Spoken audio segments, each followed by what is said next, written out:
Well, it wasn't much, but hey, we'll take it. The Denver metro area finally got some more snow overnight. Not long for this world, though, because as it usually is, it goes away pretty quickly when the sun comes out. And while the snow moved out a while ago, the cold will linger overnight, and then the warming trend starts back up again tomorrow. So we're glad you're with us. I'm Kim Christensen. And I'm Phil Lipoff. The start of your work week will be the start of another warming trend. Here we go. Again, let's get to meteorologist Jaden Knowles.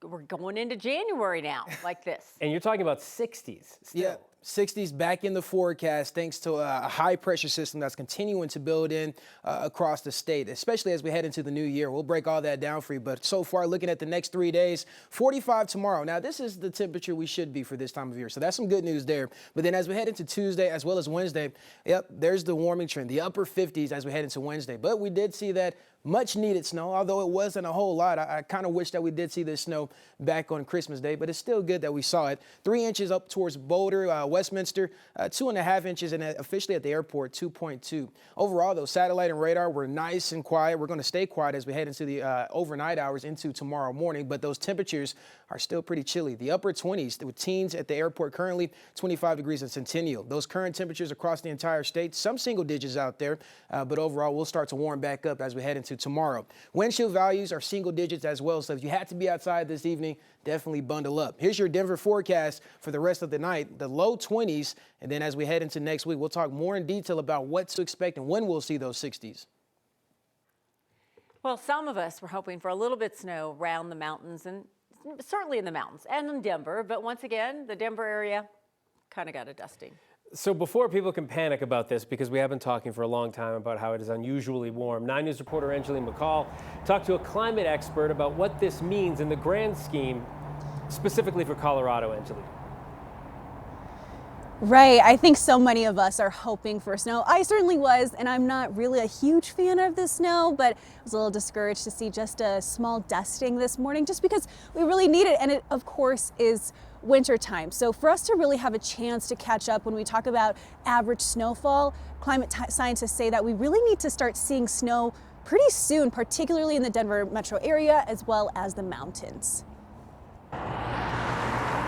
Across Colorado, people are wondering, where is the snow? It has been pretty bad and probably on track for one of the worst that we've experienced in a long time in terms of snowpack for the season. And right now, the state's snowpack is showing us just how far behind we are. Becky Bollinger is a climate scientist who's tracking this kind of data. I think that the ski areas are definitely feeling the impact of that less snow and warmer temperatures combined. For a comparison, at this time last year, Winter Park had over 70 inches of snow. This year, it's sitting at 41 inches.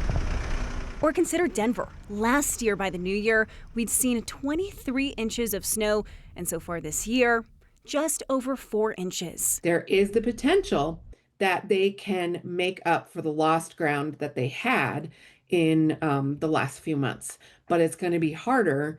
And so it really needs to kickstart very soon, or there's not going to be a chance. The biggest question that no one can really answer right now is just how much we can make up and what kind of snowpack we'll be looking at by the end of the season. Each week that passes by, it gets a little bit harder to make up, but I do always like to remind people that we will still get winter. January and February are big months for the mountains. A little message of hope there, right, for all the snow lovers. Now, something that Becky mentioned to me, right, is that when we're talking about warming trends, we're really seeing that warming trend in the fall and early winter, and we're actually seeing a cooling trend during some years during the springtime, so it's kind of stretching March, April, and May, and so that kind of extends our snow a little bit, right? So we'll just have to wait and see. That's months down the line. In Denver, Angeline McCall, 9 News. All right, Angeline, thank you. One of the busiest travel days of the year. Hundreds of flights have already been delayed at DIA. That's being blamed on winter weather around the country. According to FlightAware, more than 600 flights have been delayed so far, 10 others canceled altogether. DIA typically handles anywhere from 1,700 to 2,000 flights on any given day. One person is dead and 3 others are hurt after a 4-vehicle crash in Aurora. It happened just before 5 o'clock tonight at South Gun Club Road and East Jewel Avenue. That's just east of E470. Aurora police say a person was pronounced dead at the scene. 3 others were hospitalized with serious injuries. It's still not clear just yet what led up to that wreck.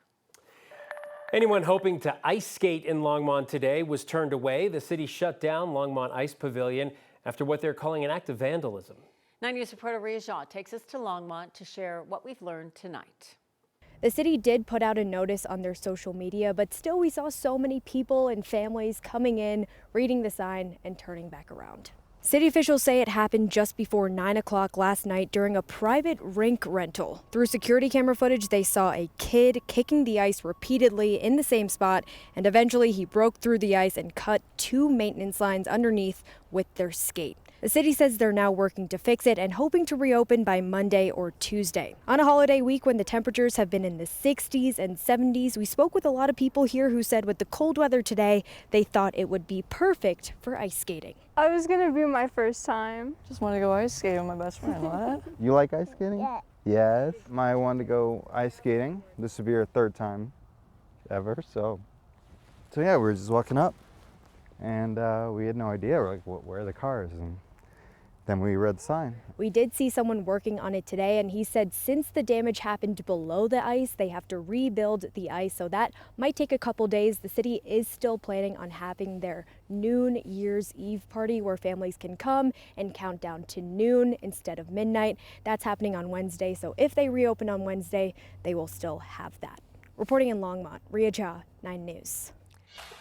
Telluride Ski Resort remains closed tonight as the Ski Patrol wraps up its 2nd day of striking. The resort had said they were working on a plan that allows them to safely open again, but we don't know when that's going to be. So they're closed in the meantime, and there's no word on any movement toward a deal that would bring an end to that strike. The Union for Ski Patrollers who perform rescues and avalanche mitigation argue their members don't get paid enough to live where they work. The resort is refunding guests who bought tickets directly from them while they're shut down.